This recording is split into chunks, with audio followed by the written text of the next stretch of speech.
வணக்கம் நேயர்களே, நாம இப்ப எங்க இருக்கோம்னா அரியலூர் மாவட்டம் அணக்குடையன கிராமத்துல இருக்கோம்.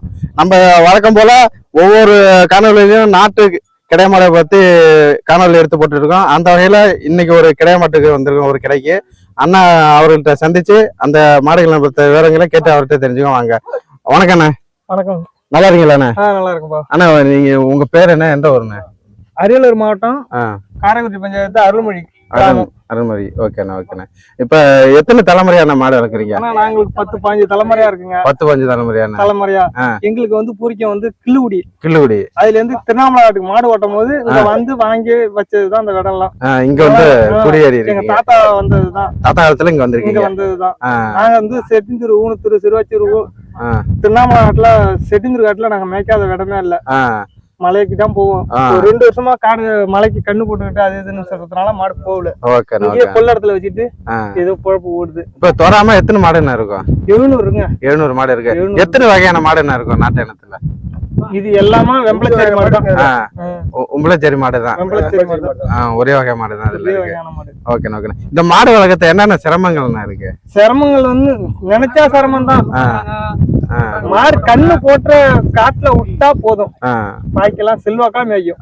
தஞ்சை மாவட்டத்துல முன்னெல்லாம் போர் ஆயிடுச்சு, கஷ்டங்கள் இருந்தாலும் இது எங்க கோரிக்கையான இது தொழில் சொல்லி விடாம வச்சுக்கிட்டு மேய்க்கிறோம். இப்ப இதுல எதுனா உங்க தாத்தா காலத்துல உங்களுக்கு தெரிஞ்ச எதுனா இதுல பழைய மாடு அதுல அந்த சூடு போட்ட மாதிரிலாம் அந்த சூடு இங்க நிக்கிறதா? ஓகேண்ணா. இப்ப அது வரையா அது பண்ணி நிறைய எல்லாமே அது வழியில அதுல இருந்து வந்ததுதான். இப்ப இதுக்கு என்னென்ன நோய் வரும் மாட்டுக்கு?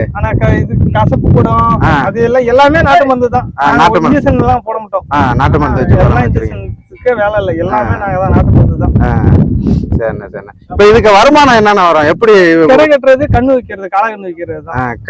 வருஷத்துக்கு எவ்வளவு விற்பீங்க காலக்கண்ணு? அதெல்லாம் 10-15 லட்சம் ரூபாய்க்கு போங்க. 10-15 லட்சம் ரூபாய்க்கு வித்துருவீங்க. கிடை கட்டுனா எப்படி நான் வாங்குவீங்க? நாளைக்கு 2000-3000 கடை நிக்கும். அது இந்த அறுவடை முடிஞ்சாதான் அந்த கடை கட்டுவீங்க. அதுக்கப்புறம் மழை நாள்ல எங்க நம்ம வைப்பீங்க? மழை காலத்துலதான் மலைக்கு விடாதனால அப்படியே ஆத்துல வச்சிருக்கோம். ஆத்துல கரையோரத்துல மேய்க்கிறீங்க. மலைக்கு விட்டா மாடுங்க காட்டுக்கு விடுவோம். சரிங்கண்ணா. இப்ப இந்த காலத்துல எத்தனையோ தொழில் இருக்கும்போது இந்த மாடை ஏன் கண்டினியூ வளர்க்குறீங்க? பரம்பரையான சொத்து முடியுமா? பரம்பரையா இருக்கத்தால சொத்து. எல்லாம் வெளிநாடு போறாங்க. பணத்தை கட்டிட்டு பண்ணைக்குலங்க போறோம். இது வந்து நம்ம தொழிலுங்க. வாழ்த்துக்கள். இந்த மாதிரி பேசுறது உங்களுக்கு வாழ்த்துக்கள்.